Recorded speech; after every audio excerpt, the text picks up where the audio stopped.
드라마 성경으로 성경을 들으니 참 뭐 어떤 스토리가 잘 이렇게 연상되면서 좋은 것 같습니다. 오늘은 종려주일입니다. 예수님께서 예루살렘 성에 입성하실 때 사람들이 종려나무 가지를 흔들며 예수님을 맞이했던 것을 기억하며 종려주일이라 이름을 붙였습니다. 종려나무는 우리에게 썩 생소한 이름은 아닌데 우리 예배당 앞에 벚나무 아래 한 그루 서 있고 또 게시판 쪽에 한 그루 서 있는 나무입니다. 당시의 정황을 한번 생각을 해보시죠. 유월절을 앞둔 예루살렘 성은 그야말로 사람들로 북적였습니다. 당시 모인 순례객들의 숫자를 생각하면 적게는 수십만, 많게는 200만 가까운 사람들로 여겨집니다. 그들은 잔뜩 기대감에 부풀어 있었습니다. 이제는 때가 되었다 생각한 거죠. 유월절이 어떤 날입니까?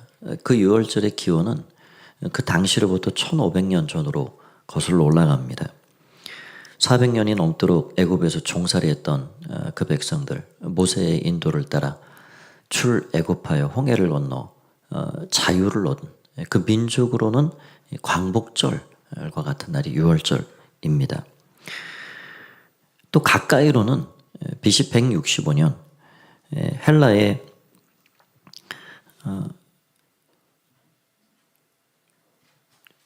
유대 마카비우스라는 사람이 셀리우쿠스 왕조를 몰아낸 그런 일들을 기억하는 그런 시기였습니다. 유다 마카비우스는 성전과 그 예루살렘 도성에 있는 헬라 제국의 군사들을 다 몰아내고 예루살렘 성으로 승전할 때, 입성할 때 많은 백성들이 종려나무 가지를 꺾어서 그를 환영해 준 그런 역사적인 인물입니다.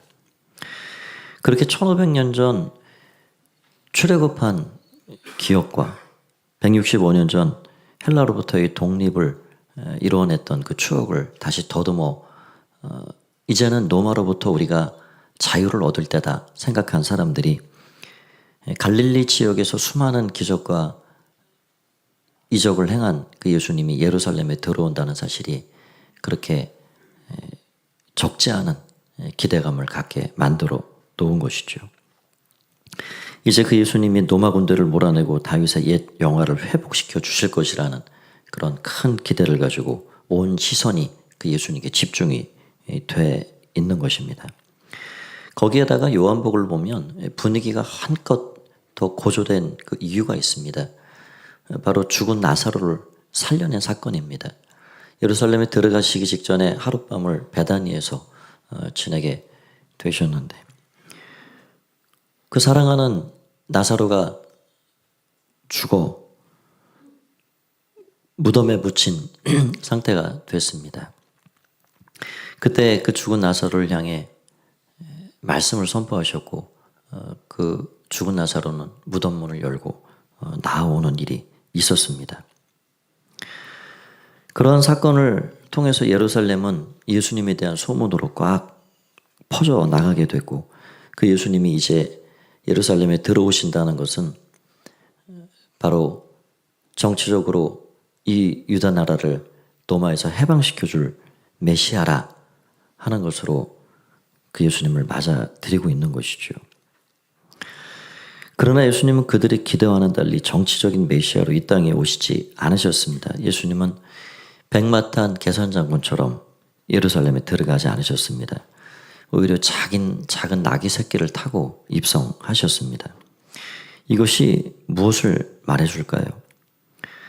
그분은 사람들이 생각하는 세상의 힘과 권력의 왕이 아니라 겸손하고 평화를 주러 이 땅에 오신 분이라 하는 사실을 말해줍니다.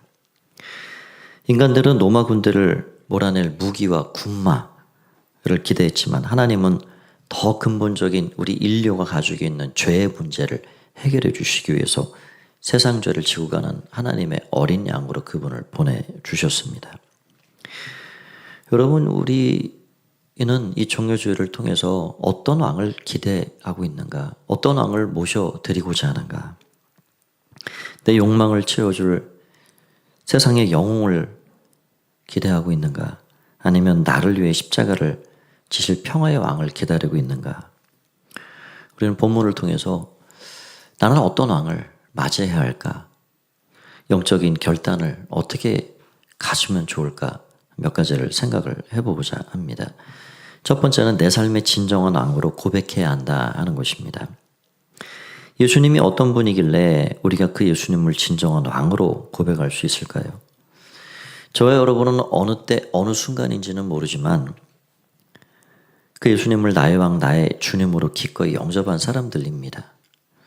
그리고 우리는 그 일을 단 한 번도 후회한 적 없이 살고 있습니다.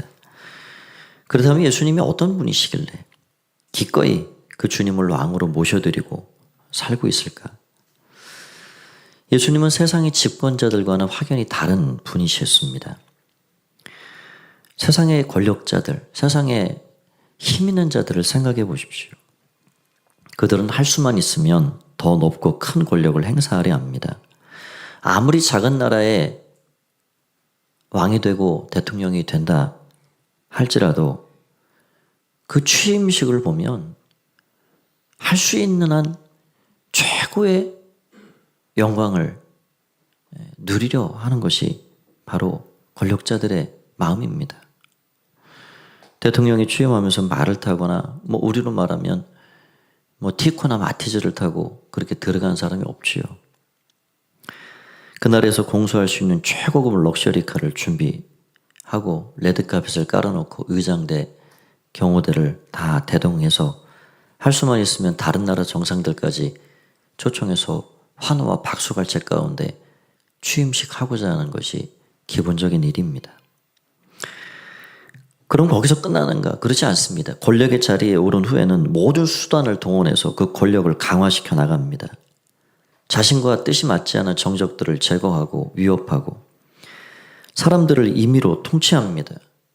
이런 권력의 자리에 올라가기 전까지는 간이고 쓸기고 다 빼줄 것처럼 그렇게 이야기하죠. 당신들을 위해서, 내가 이 국민을 위해서, 이 나라를 위해서, 이 시를 위해서 이렇게 할 겁니다. 그래서 막상 뽑아주면 자신에게 방해가 되고 반대가 된다 하는 사람들은 그 힘을 빼놓고 또 위협하고 또 그렇게 이것저것 해줄 것 같은 그 백성들, 국민들을 자기의 통제 수단으로 삼는 것이 바로 권력자들의 일상적인 일들입니다. 여러분, 이 세상의 왕, 대통령은 대부분 그러합니다. 좋다고 뽑아놨는데 후회할 일들이 얼마나 많이 생깁니까? 그럼 멀리 볼 게 없습니다. 우리나라의 역사에 과거 대통령을 다 지내시고 그 자리를 내려오신 분들, 세상을 떠난 분도 계시지만 아직도 살아계신 분도 여전히 많이 계시죠. 그런데 대다수의 그런 지속적인 지지를, 존경을 받고 있는 분이 과연 한 분이라도 계십니까? 누군가가 좋아하면 누군가는 적으로 생각합니다. 처음에는 잘했다가도 그 권력의 맛에 취하면 변질되기 십상입니다. 그런데 예수님은 그렇지 않으셨습니다. 그분은 누군가를 억압하거나 군림하는 왕이 아니셨습니다. 힘으로 무력으로 우리 인간들의 무릎을 억지로 꿇게 만드시지 않으셨습니다. 따뜻한 사랑과 자비로운 마음, 긍휼이 가득한 그 마음을 가지고 우리들에게 다가와 그 한결같은 마음으로 우리 인간들을 섬겨 주심으로 마음을 얻으셨습니다. 그래서 그 감동의 마음의 문을 스스로 열고 나를 사랑하시는 그 앞에 우리는 기꺼이 자원함으로 무릎을 꿇고 그분을 왕과 주인으로 고백하고 영접하게 된 것입니다. 그래서 여러분, 저와 여러분 가운데는 단 한 분이라도 강제와 억압 가운데 협박에 못 이겨 그분을 왕으로 모신 분이 안 계십니다. 그분의 사랑과 희생, 섬김을 통해서 기꺼운 마음으로 주님을 모신 거예요. 그래서 여러분, 우리가 예수님을 모신 이후에 땅을 치고 후회하는 사람이 있습니까? 없습니다. 괜히 믿었네. 괜히 모셨네. 내가 왜 이런 선택을 했을까? 라는 분 단 한 분도 안 계십니다. 그분은 알면 알수록, 사람들은 가까워지면 가까워질수록, 알면 알수록 실망거리 투성이요, 상처받을 일 투성이가 되지만, 그분은 알면 알수록, 가까워지면 가까워질수록 더 우리 마음에 깊은 감동과 사랑과 은혜를 안겨주시는 분이십니다. 얼마 전에 장려도 종교 통계 자료가 나왔는데 4년에 한 번꼴 이런 조사를, 인구 총 주택 조사 아마 일환으로 하는 것 같은데요. 이 분포들을 보시면 개신교가 여전히 20% 제1종교입니다. 우리나라에. 불교가 16%, 카톨릭이 11%. 그래서 카톨릭과 합치면 30%가 넘어가죠. 거의 10년째 변동 없이 이어집니다. 뭐 이 중에는 교회를 안 나가시는 흔히 말하는 가나안 성도, 또 이단교회 출석자들, 그들이 내 종교는 기독교다라고 표현하면 여기에 포함이 되는 것이죠. 그렇다 해도 계속해서 유지되고 있습니다. 이것은 무엇을 말할까요?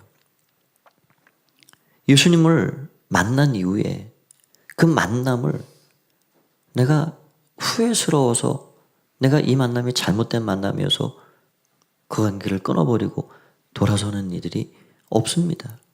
더 예수님을 사랑하고 예수님 말씀하신 대로 따라가지 못해서 죄송스럽고 미안할 뿐이지, 우리는 그분과의 만남을 우리 일생일 때 가장 귀하고 복된 일로 생각하고 그분의 베푸시는 은혜와 사랑에 기꺼이 감사함으로 살아가게 되는 것이죠. 참고로 전국에서 복음화율이 제일 낮은 땅이 어디냐? 여기 두 번째 그래프를 보시면 부울경 지역입니다. 이 쭉 지역별로 또 나왔더라고요. 부산, 울산, 경남이 13%예요.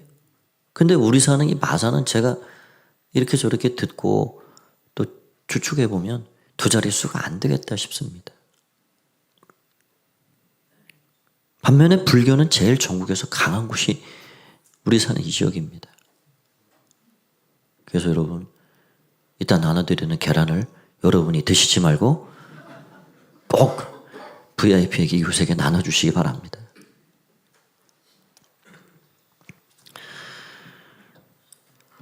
그렇게 우리가 예수님을 진정한 왕으로, 주인으로 모셔드리는 일, 그러면 그 일이 구체적으로 어떻게 하면 그렇게 될 수 있는가? 어떻게 하는 것인가?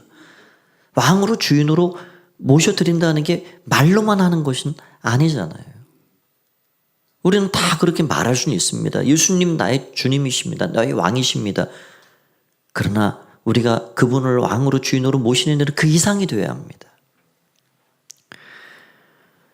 예수님을 진정한 나의 왕, 나의 주님으로 고백하고 모셔드리는 일은 내 삶의 모든 주권을 그 주님께 올려드리는 것입니다.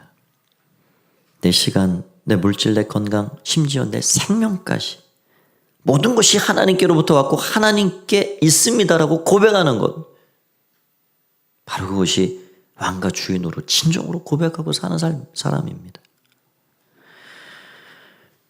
언젠가 제가 뉴스 기사를 본 내용인데, 국내 최고 병원 중에 하나인 서울대학교 병원에 아주 촉망받는 젊은 의사셨습니다.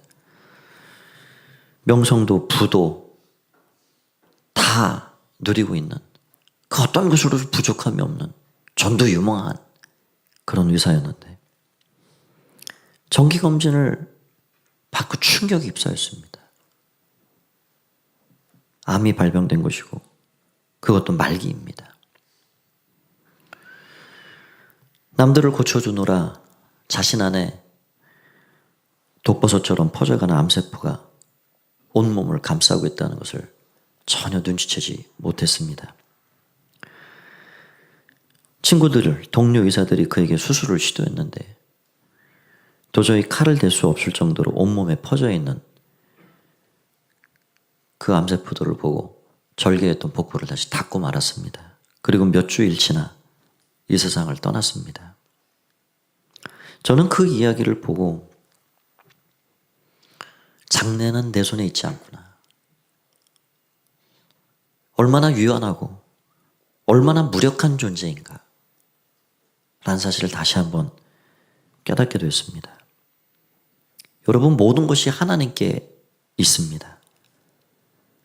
모든 것이, 나의 생명까지 주께 있다 그러면 그 생명 안에 있는 모든 것 다 주님께 있다라고 인정할 수밖에 없는 것이죠.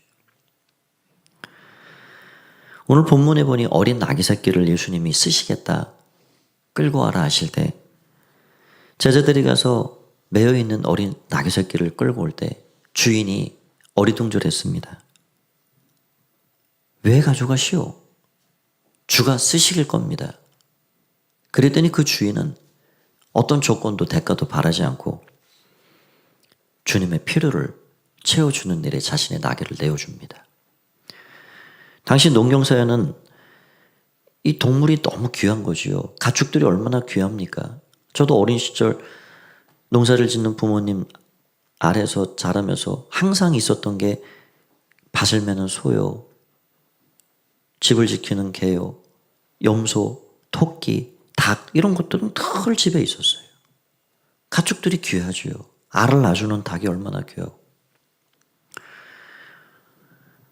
아마 그 나귀 주인에게는 이 나귀 새끼는 그렇게 하찮은 것이 아닙니다.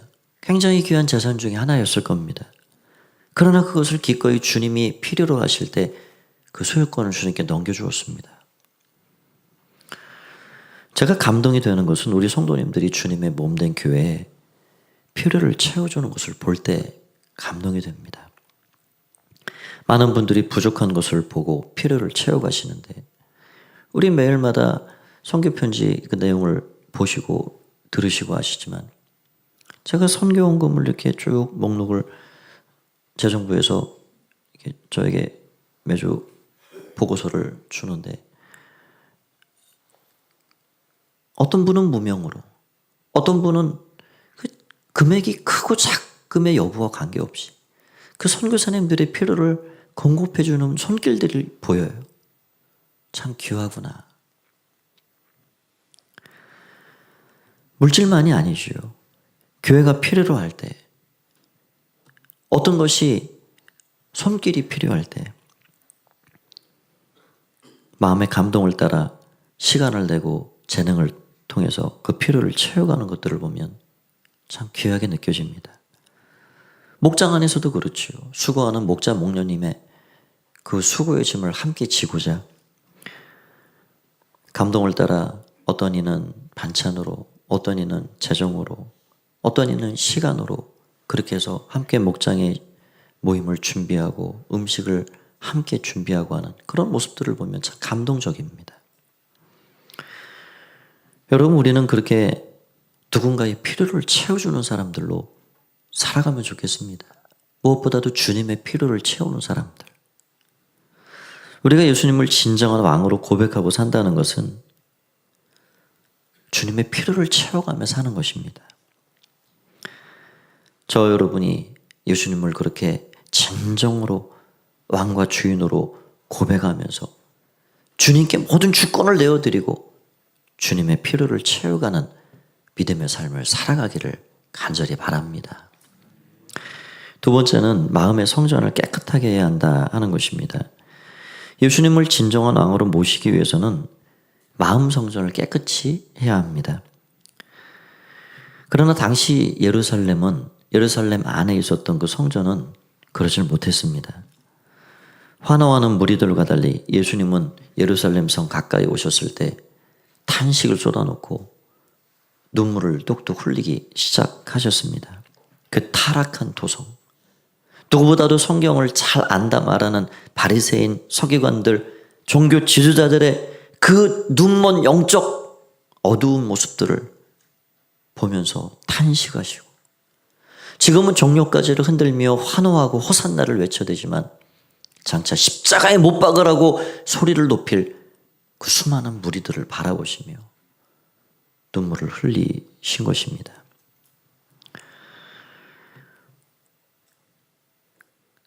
주님의 마음, 하나님 앞에 돌아오지 않는 그런 사람들을 향한 주님의 마음, 그렇게 눈물방울이 되어 표현이 되고 있는 것이죠. 그리고 예수님은 더 가까이 예루살렘 성 안에 있는 성전으로 다가오셨습니다. 그런데 그 성전 안에 너무나도 이상한 모습들을 보시고 예수님은 채찍을 드셨습니다. 만민이 기도해야 할 아버지의 집 안에 사람들의 탐욕이 서로 어우러져서 그 이익에 눈이 먼 사람들이 짐승들을 사고 팔며 거기에서 떨어지는 이익을 서로의 주머니에 나눠 가지며 강도의 소굴로 만들어버린 그 성전의 모습을 보시며 분노하신 것이죠. 찰스 스펄전 목사님은 이런 말을 했습니다.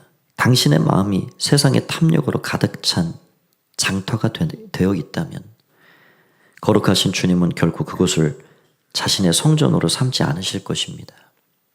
여러분, 우리가 해야 할 일은 무엇일까요? 우리가 정말로 예수님을 왕갓 주인으로 모셔드리고자 한다면 우리는 우리 마음의 성전을 깨끗하게 씻어내야 합니다.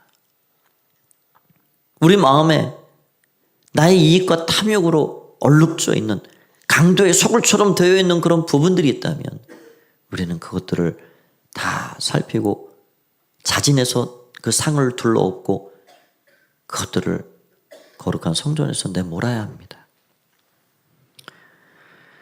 1907년도 평양 장대영 교회에서 부흥 사경회가 시작이 되었습니다. 수많은 사람들이 모였지만 은혜가 좀처럼 임하지 않았습니다. 분위기가 무거웠습니다. 그때 길선주 목사님이 장로님이셨을 때 강단에 올라와 무릎을 꿇고 통곡하며 회개하기 시작했습니다.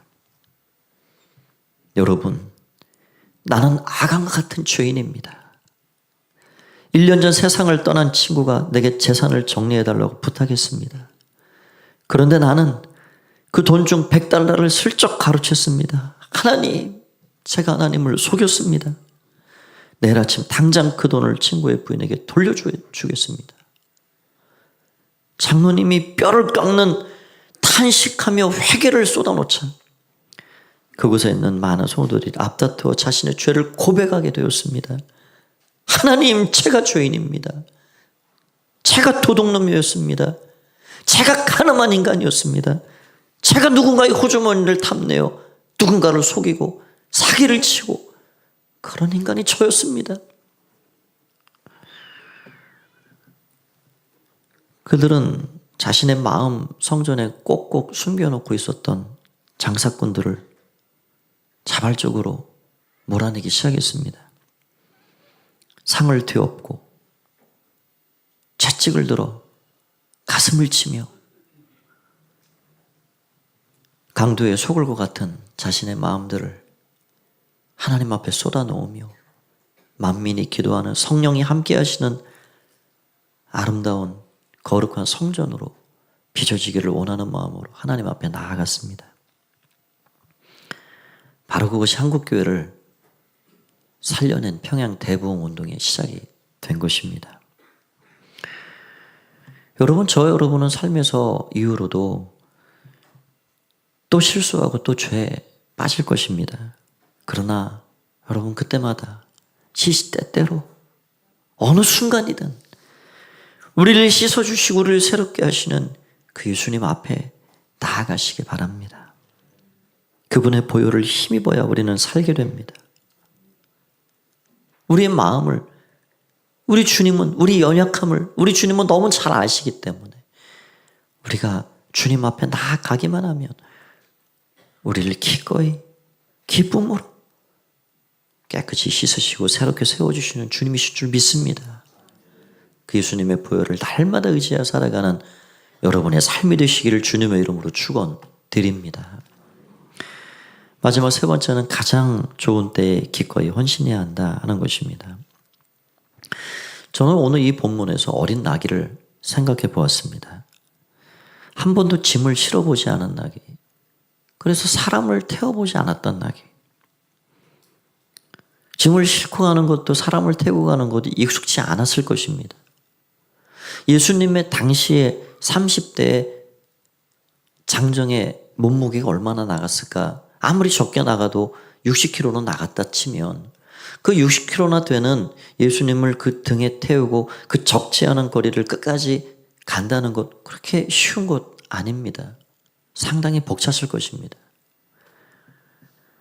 그러나 그 나귀는 자기 사명을 잘 감당해냅니다. 사람들의 헌신적인 태도도 생각해 보십시오. 그들은 예수님을 영접하기 위해 자신의 겉옷을 벗어서 먼지 나는 길바닥에 깔고 나귀가 그것을 밟고 지나가게 만들었습니다.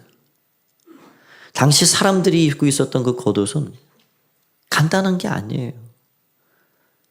얼마나 귀한 재산인지 모릅니다. 낮에는 더위를, 밤에는 추위를 가려주는 없어서는 안 될 물건이 겉옷입니다. 내 가장 귀한 것을 주님의 왕으로의 입성을 그렇게 환호하고 예비하고 자신의 것을 기꺼이 내어주는 사람들의 모습을 볼 수 있습니다. 여러분, 우리는 얼마나 주님을 사랑한다 말하면서 나의 것을 주님 앞에 올려드리고 살고 있는가? 나는 정말 몸통 같은 시간, 알맹이를 주님께 헌신하고 살고 있는가? 아니면 다 쓰고 남은 찌끄러기 같은 보잘것없는 것으로 주님께 드리고 있는가? 우리가 병문안을 갈 때 위로가 필요한 자, 또 축하를 받을 사람들, 그들에게 꽃 한 송이를 들고 갈 때 누구도 시들은 것을 가져가는 사람은 없을 것입니다. 왜냐하면 우리가 사랑하는 사람에게 우리 마음을 표현한다는 것은 가장 싱싱하고 가장 아름다운 것으로 주고 싶은 거예요. 그렇지 않겠습니까? 하물며 사람들에게도 그 마음을 표현할 때 가장 싱싱하고 아름다운 꽃송이로 전달을 하면서 만왕의 왕 대신 나를 위해, 여러분들을 위해, 우리를 위해 물과 피를 다 아낌없이 쏟으신 당신의 전부를 주신 그 예수님께 우리가 어찌 다 쓰고 남은 찌끄러기 같은 시간을 드릴 것이며 다 내 유익과 나의 만족을 위해 사용하고 나만 도는 것들로 우리가 드린다고 그것을 헌신할 말할 수 있겠습니까?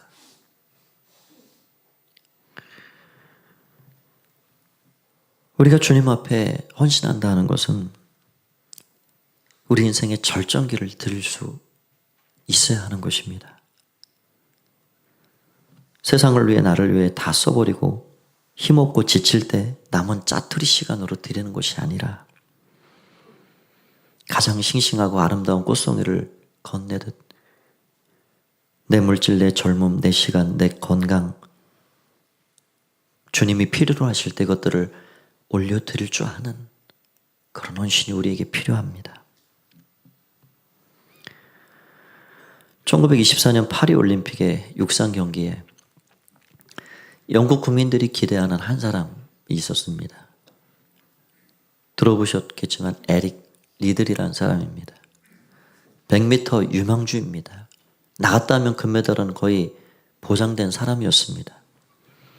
그런데 결승전이 주일에 열린다고 100m 결승을 포기해버립니다. 국민들의 실망이 대단했지요.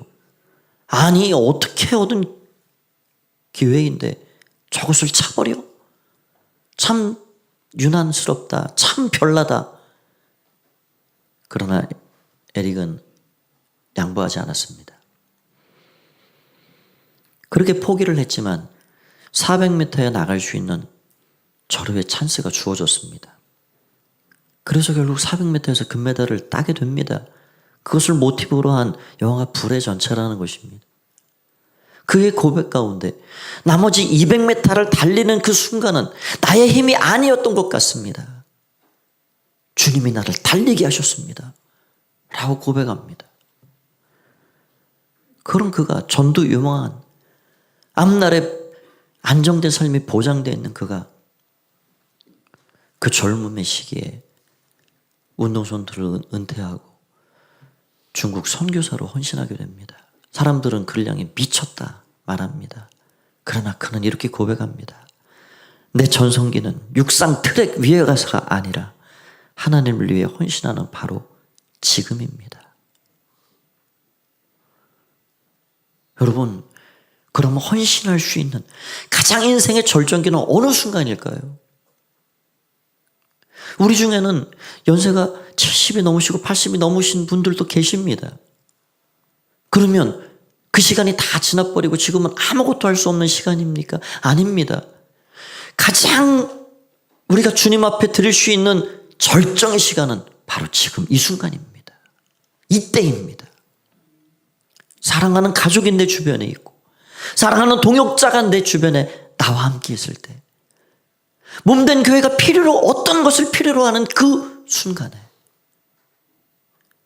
나의 것으로 내 가진 것으로 그 필요를 채워줄 줄 알고 사랑할 수 있는 기회에 사랑을 베풀을 줄 알고 섬길 수 있는 시간 누군가를 섬겨줄 수 있는 바로 그때가 인생의 절정기입니다. 세상의 많은 일들은 지나갑니다. 그 어떤 부귀영화도 지나갑니다. 싱싱한 꽃이 시들듯이 시들어갑니다. 그런데 우리는 시들어버릴 지나갈 일들에 많이 애쓰고 땀 흘리고 수고하고 살아갑니다. 그러나 영원한 것이 있습니다. 그것이 바로 하나님 나라입니다. 거기에는 더 이상 전도할 일도 없습니다. 누군가를 구제하고 도와줄 필요도 없습니다. 거기에는 모든 것이 완전한 곳이기 때문입니다. 누군가에게 복음을 전하고 누군가를 도와주고 누군가를 섬기는 일은 바로 이 땅에서만 필요한 일입니다. 하나님 나라의 영원한 일을 위해 우리는 그래서 우리 자신들이 드릴 수 있는 그 헌신의 시기에 우리를 올려드릴 줄 알아야 하겠습니다.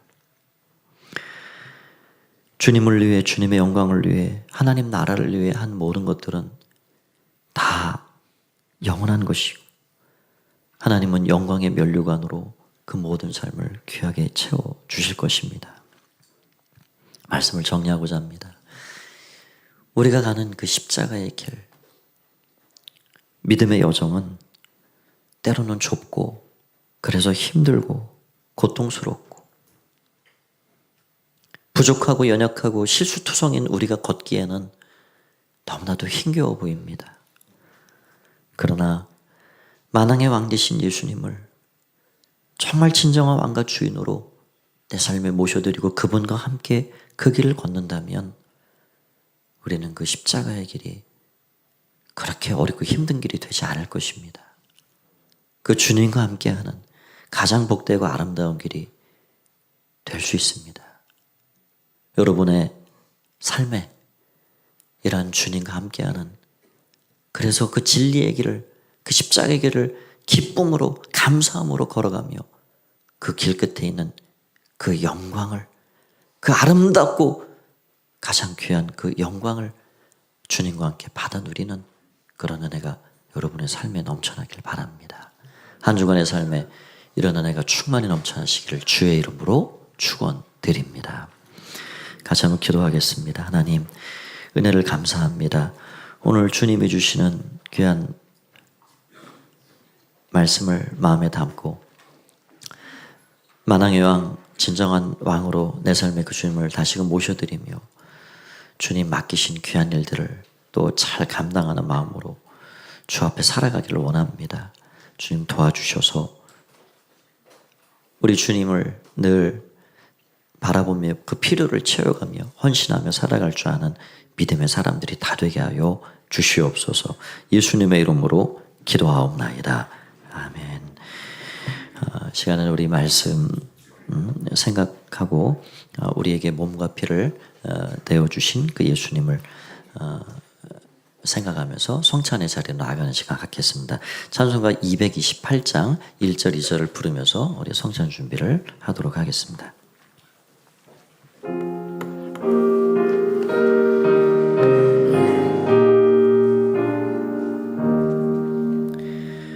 오 나의 주님 신이 배우니 영원한 새에 밝게 나타나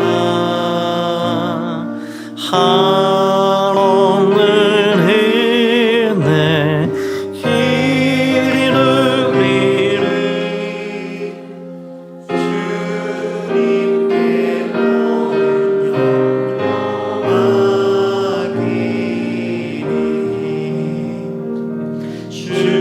주님의 떡을 내가 먹으며 주님의 잔을 내가 마시고 근심의 짐을 벗어버리니 죄사함 알아 내 맘 새롭다.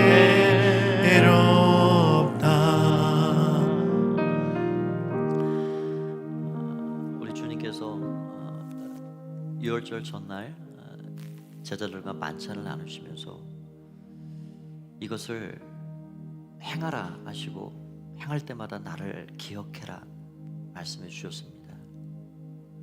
사도 바울이 고린도 교회에 편지를 보내면서 그것을 이렇게 우리에게 전해주고 있습니다. 고린도전서 11장 23절 말씀을 보면 내가 너희에게 전한 것은 주께 받은 것이니 곧 주 예수께서 잡히시던 밤에 떡을 가지사 축사하시고 떼어 이르시되 이것은 너희를 위하는 내 몸이니 이것을 행하여 나를 기념하라. 식후에 또 잔을 가지고 말씀하셨습니다. 이 잔은 내 피로 세운 새 언약이니 이것을 행하여 마실 때마다 나를 기념하라 말씀하셨습니다. 너희가 이 떡을 먹으며 이 잔을 마실 때마다 주의 죽으심을 그가 오실 때까지 전하라 우리에게 당부해 주셨습니다. 오늘 주님의 몸과 피에 참여하는 우리들, 이 온 세상을 얻은 것보다 가장 귀한 주님을, 그 생명을 얻은 세상에서 가장 복 있는 자, 복된 자로 살아가는 자들이 된 것입니다. 오늘 그 주님의 사랑 마음 깊이 모셔드리며 주님의 한 가족이 된 하나님 나라 백성으로 하나님을 아버지로 모시고 살아가는 그 깊은 은혜가 여러분과 저의 삶에 풍성한 시간 되기를 원합니다.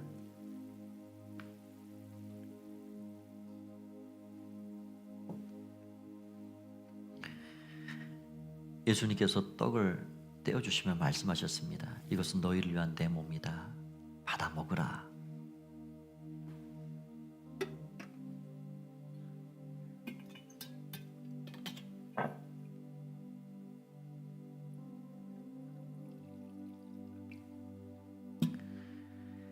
식후에 잔을 들고 말씀하셨습니다. 이것은 너희를 위해 흘리는 내 피, 곧 새 언약의 피다. 받아 마시라.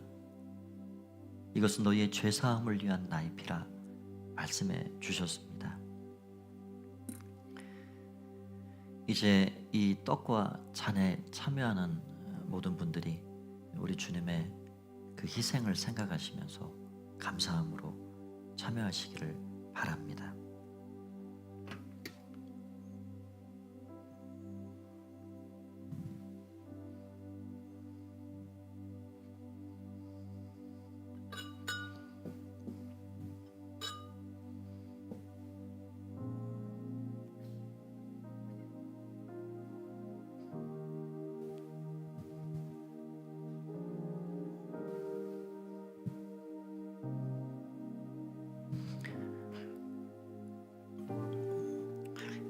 이제 장로님들이 앞에 두 군데 2층에 이렇게 서실 텐데, 여러분 주님 앞에 떡을 받으실 때 한 손으로 잘 받으시고 그것을 잘 들어서 잔에 찢고 그리고 자리에 앉으셔서 기도하시고 드시면 되겠습니다.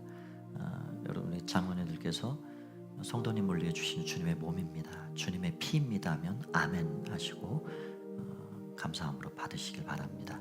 자, 이제 장로님들 위치해 주시면 앞쪽부터 나오셔서 그렇게 성찬에 참여하겠습니다. 세례를 받으신 분들만 성찬에 함께 하시면 됩니다.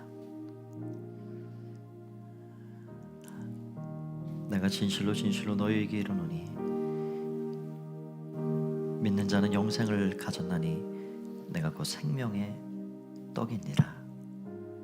너희 조상들은 광야에서 만나를 먹었어도 죽었거니와 이는 하늘에서 내려오는 떡이니 사람으로 하여금 먹고 죽지 아니하게 하는 것이니라. 나는 하늘에서 내려온 살아있는 떡이니 사람이 이 떡을 먹으면 영생하리라. 내가 줄 떡은 곧 세상의 생명을 위한 내 살이니라. 내가 진실로 진실로 너희에게 이르노니 인자의 살을 먹지 아니하고 인자의 피를 마시지 아니하면 너희 속에 생명이 없느니라. 내 살을 먹고 내 피를 마시는 자는 영생을 가졌고 마지막 날에 내가 그를 다시 살리리니 내 살은 참된 양식이요 내 피는 참된 음료로다. 내 살을 먹고 내 피를 마신 자는 내 안에 거하고 나도 그들 안에 거하나니 살아계신 아버지께서 나를 보내심에 내가 아버지로 말미암아 사는 것 같이 나를 먹는 그 사람도 나로 말미암아 살리라. 이것은 하늘에서 내려온 떡이니 조상들이 먹고도 죽은 그것과 같지 아니하여 이 떡을 먹는 자는 영원히 살리라. 내가 진실로 진실로 너에게 이르노니 믿는 자는 영생을 가졌나니 내가 곧 생명의 떡이니라. 너희 조상들은 광야에서 만나를 먹었어도 죽었거니와 이는 하늘에서 내려오는 떡이니 사람으로 하여금 먹고 죽지 아니하게 하는 것이니라. 나는 하늘에서 내려온 살아있는 떡이니 사람이 이 떡을 먹으면 영생하리라. 내가 줄 떡은 곧 세상의 생명을 위한 내 살이니라. 내가 진실로 진실로 너희에게 이르노니 인자의 살을 먹지 아니하고 인자의 피를 마시지 아니하면 너희 속에 생명이 없느니라. 내 살을 먹고 내 피를 마시는 자는 영생을 가졌고 마지막 날에 내가 그를 다시 살리리니 내 살은 참된 양식이요 내 피는 참된 음료로다. 내 살을 먹고 내 피를 마시는 자는 내 안에 거하고 나도 그들 안에 거하느니라. 살아계신 아버지께서 나를 보내심에 내가 아버지로 말미암아 사는 것 같이 나를 먹는 그 사람도 나로 말미암아 살리라. 이것은 하늘에서 내려온 떡이니 조상들이 먹고도 죽은 그것과 같지 아니하여 이 떡을 먹는 자는 영원히 살리라. 진실로 진실로 너에게 이르노니 믿는 자는 영생을 가졌나니 내가 곧 생명의 떡이니라. 너희 조상들은 광야에서 만나를 먹었어도 죽었거니와 이는 하늘에서 내려오는 떡이니 사람으로 하여금 먹고 죽지 아니하게 하는 것이니라. 나는 하늘에서 내려온 살아있는 떡이니 사람이 이 떡을 먹으면 영생하리라. 내가 줄 떡은 곧 세상의 생명을 위한 내 살이니라. 내가 진실로 진실로 너희에게 이르노니 인자의 살을 먹지 아니하고 인자의 피를 마시지 않으면 너희 속에 생명이 없느니라. 내 살을 먹고 내 피를 마시는 자는 영생을 가졌고 마지막 날에 내가 그를 다시 살리리니 내 살은 참된 양식이요 내 피는 참된 음료로다. 혹시 몸이 불편하셔서 성찬에 참여치 못한 분들이 계시면 말씀해 주시기 바랍니다.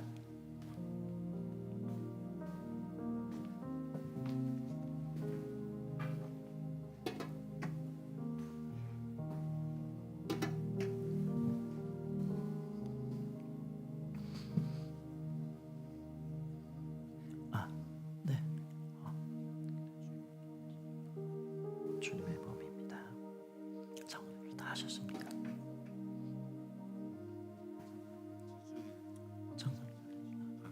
장로님 드십시오. 장로님 안 드신 분 주님의 몸입니다. 장로님 왜 주시는 주님의 몸입니다.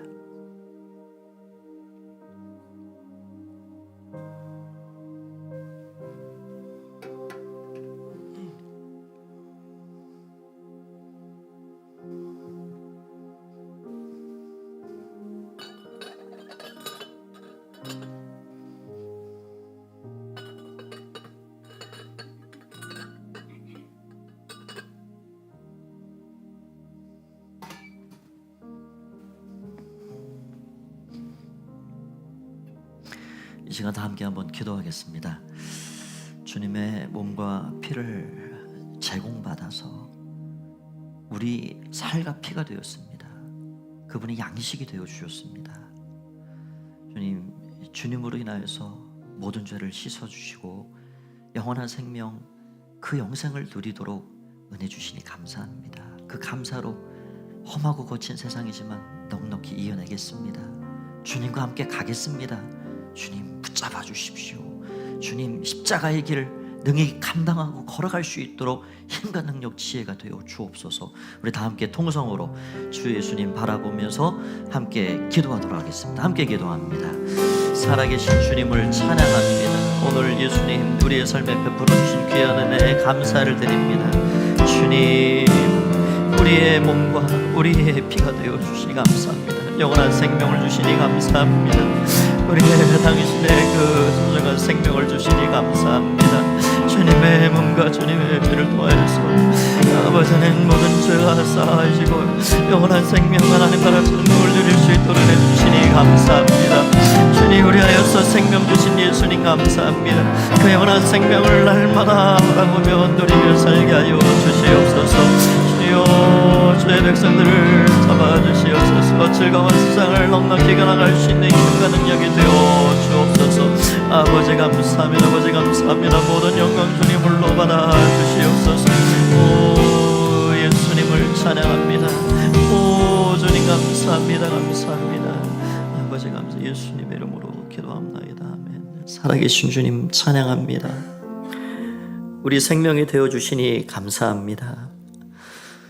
세상을 이길 힘과 능력, 비결을 우리에게 주시니 감사합니다. 방황하는 우리에게 길이 되어 주셔서 감사합니다. 사망에서 헤어나올 수 없고 죄를 빠져나올 수 없는 우리의 인생에 생명이 되어 주시고 진리가 되어 주셔서 감사합니다. 예수님과 함께 거칠고 험한 세상이지만 예수님과 함께라면 넉넉히 이기는 줄 믿습니다. 이기는 자로 살게 하시고 하나님의 영광의 자리에 이르기까지 우리의 걸음걸음을 축복하여 주시옵소서. 감사드리며 예수님의 이름으로 기도하옵나이다. 아멘. 228장 3절 4절 부르고 성찬을 마무리합니다.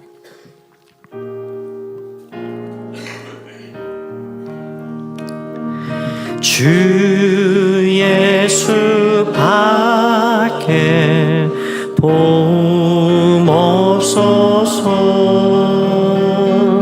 주님의 팔에 의지합니다. 주 권능으로 힘이 솟아서 주 안에 내가 만족합니다.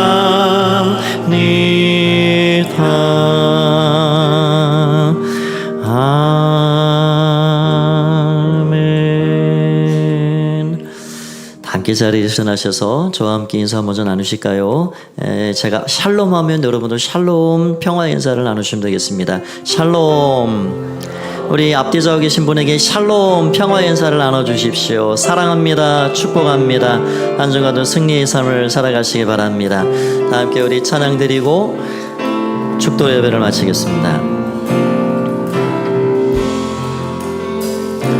거룩하신 하나님 주께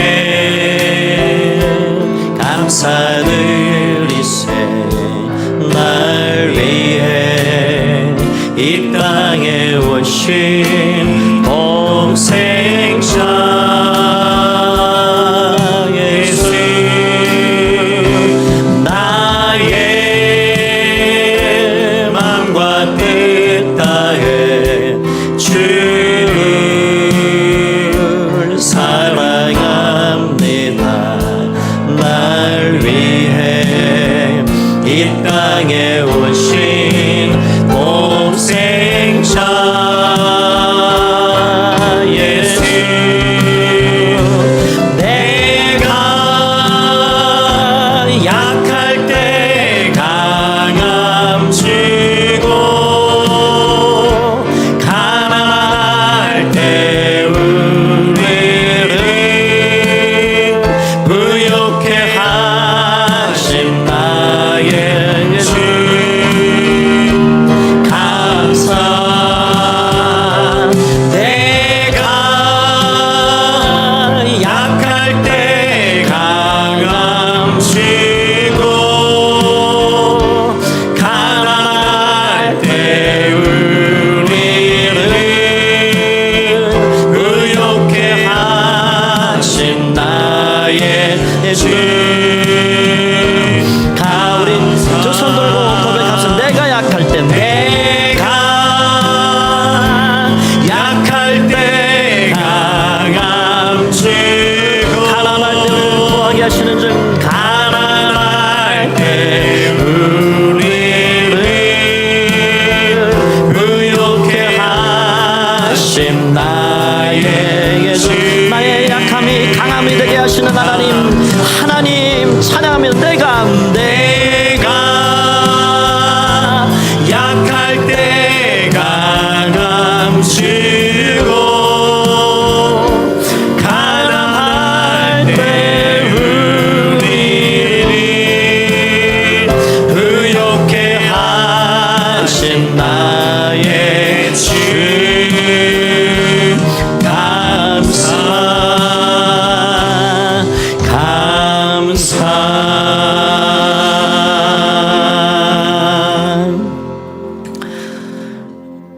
주님이 우리 함께 하십니다. 성령님을 앞세워 삶의 자리로 돌아가 주와 동행하는 승리의 삶 사시기를 바랍니다. 이제는 주 예수 그리스도의 은혜와 하나님 아버지의 사랑하심과 성령님 오셔서 교통하시고 우리를 북돋아 주시고 새롭게 하시는 은혜가 오늘 주님과 함께 동행하며 그 왕 되시고 주인 되시는 주님의 능력과 힘으로 우리에게 맡겨주신 사명도 감당하고 또 십자가의 그 길을 넉넉히 걸어가기를 원하는 마음으로 예배하며 돌아가는 가포의 가족들 가운데 이제와 영원히 함께 하옵시기를 간절히 축원하옵나이다. 아멘.